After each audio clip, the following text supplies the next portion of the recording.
كوكو حبيباتي، جيتكم اليوم بلا روسيت تاع تارت بون. تبعوا معايا كيفاش نديرها. اول حاجه نبداو بها اللي هي الحشو باش نخلوه يبرد من بعد ونبداو. عندي هنايا 500 غرام تاع التفاح، وغرفه صغيره تاع القرفه، و100 غرام تاع السكر. نعصروا معاهم حبه كامله تاع القارص.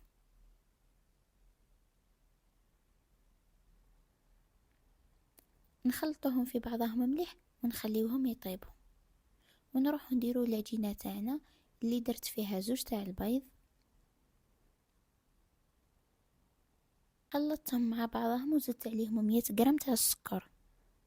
نزيدو نكملو نخلطو مليح حتى يذوب لنا هذاك السكر، ونزيدو عليهم نص كاس تاع الزيت. هنا عندي 320 غرام تاع الفارينة، زدت معاهم غرفة صغيرة ممسوحة تاع خميرة الحلوى. نخلطوهم مع بعضهم ونبقاو نضيفو في الفارينة بالتدريج، بصح على الاخر رايحين نديروها كامل، يعني 320 غرام فارينة كاملة. نكملو نخلطو حتى نتحصلو على العجينة كيما هكذا تكون طرية، ونروحو نجيبو بابي كويسون. نقسمو هذيك العجين ماشي في النص، نديرو نص اكثر من الاخر، ونبداو بهذا النص الكبير اللي رايحين نحلوه بشكل دائري ورقيق شويه. نحلوها كيما هكذا كيما راكم تشوفوا فيا، ومن بعد نقلبوها في بلا فيه الزبده والفارينه.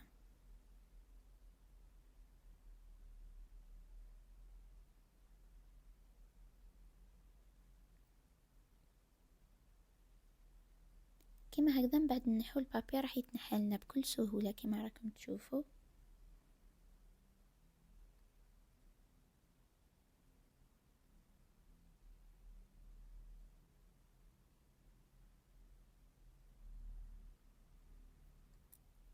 بعد ما نحينا البابي نحو هذوك لي كوتي ثاني اللي راهم طالعين من الفوق، نخلو العجينه على النص تاع البلا.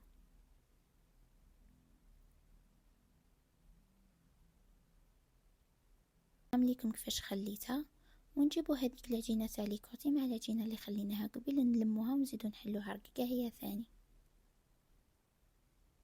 نقطعوها بالطريقه هذه باش من بعد نديروها من الفوق. هنا بعد ما برد التفاح نعمروها كامله كيما هكا، ومن بعد نحطو عليها هذيك العجين بهذه الطريقه.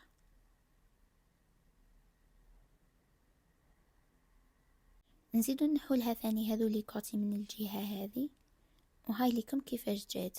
ندخلوها طيب، ورايحه تكون هذه هي النتيجه النهائيه. ان شاء الله تكون عجبتكم، وباي باي.